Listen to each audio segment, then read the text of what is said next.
Presidente Getúlio Vargas. Getúlio Dornelles Vargas, nascido em 19 de abril de 1882, gaúcho de São Borjas, Rio Grande do Sul, sendo seus pais, Manuel do Nascimento Vargas e Cândida Francisca Dornelles Vargas.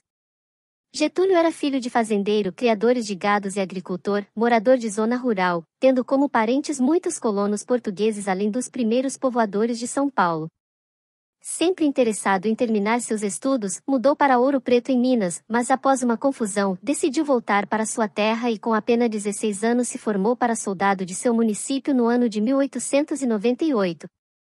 Teve passagens pelo exército também, visto que seu pai lutou na Guerra do Paraguai, a qual lhe serviu de grandes experiências nos cargos importantes que estava por vir. Logo após entra para a Faculdade de Direito de Porto Alegre em 1904, hoje Universidade Federal do Rio Grande do Sul, UFRGS, formando-se bacharel em Direito. Com isso trabalhou pouco tempo como promotor público no Fórum de Porto Alegre, depois retornou à sua cidade para ser advogado. Elegeu-se deputado pelo PRR, Partido Republicano Rio-Grandense em 1909 e 1913, sendo neste último renunciando o mandato de deputado em sinal de protesto ao governador Borges de Medeiros.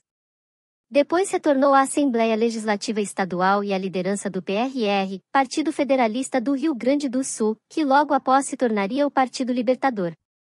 Sempre elogiado pela sua vocação política, não tardaria a ser convidado para se candidatar a deputado novamente pelo partido PRR, e sendo eleito, ocupou a cadeira deixado pelo falecido deputado federal gaúcho Rafael Cabeda, já se tornando líder da Câmara de Deputado.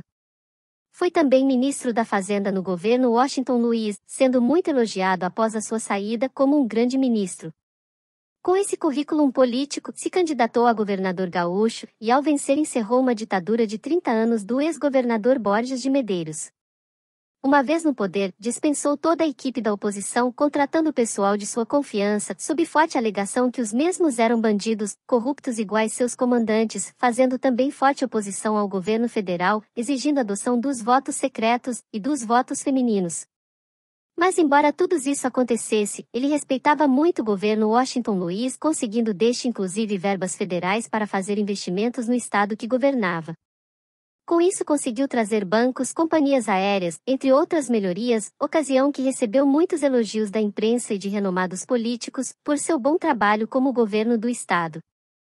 O tempo passou, era 1930, e Getúlio resolveu se candidatar ao cargo máximo que seria o de presidente da República. Sua ambição, seu otimismo era grande, mas foi derrotado por Júlio Prestes, por uma boa diferença de votos, reclamando que teve muita corrupção, por isso a sua derrota. No entanto, a oposição reclamou também que houve fraude, inclusive Borges Medeiros alegou que se houve fraudes, houve para ambos os lados e não teria que usar isso como desculpas de perdedor. Mas a oposição contou vitória muito cedo, e Getúlio, inconformado com a derrota, já que não contava com isso, diante de uma instabilidade política culminando com a morte de João Pessoa, um dos grandes líderes da facção da Aliança Liberal, que foi assassinado, arquitetou um golpe, depondo o governo federal Washington Luiz. Com a queda do presidente, a posse do eleito Júlio Prestes foi impossibilitado, assumindo assim Getúlio Vargas como chefe do governo provisório. Durante o seu governo, Vargas procurou modernizar o país através de várias medidas e fortalecer o Estado centralizado, criando o Ministério do Trabalho, a Indústria e Comércio, ambos em 1930, e o Ministério da Saúde e Educação em 1931. Embora era notória a sua vontade de fazer do Brasil uma nação justa e de igualdade para o povo, havia muitos questionamentos e pressões pela forma que ele entrou na presidência, dando um golpe, impedindo a vontade do povo que era pelas eleições, sendo visto como um ditador. Em 1931 Getúlio derruba a Constituição e de posses de muitos poderes numa só pessoa, é claro que as oposições aumentariam ainda mais, inclusive a cafeeiras que já não andavam bem, devido às leis trabalhistas e demais privilégios retirados pelas leis feitas por Getúlio, propiciando assim um desejo de criar uma revolta armada e após alguns pretextos, ocorre então a Revolução Constitucionalista de 1932. Essa revolta foi contida por Getúlio, pois contava com apoios de gentes poderosas, mas não se pode negar que houve certo enfraquecimento na política visto a grande repercussão que isso teve.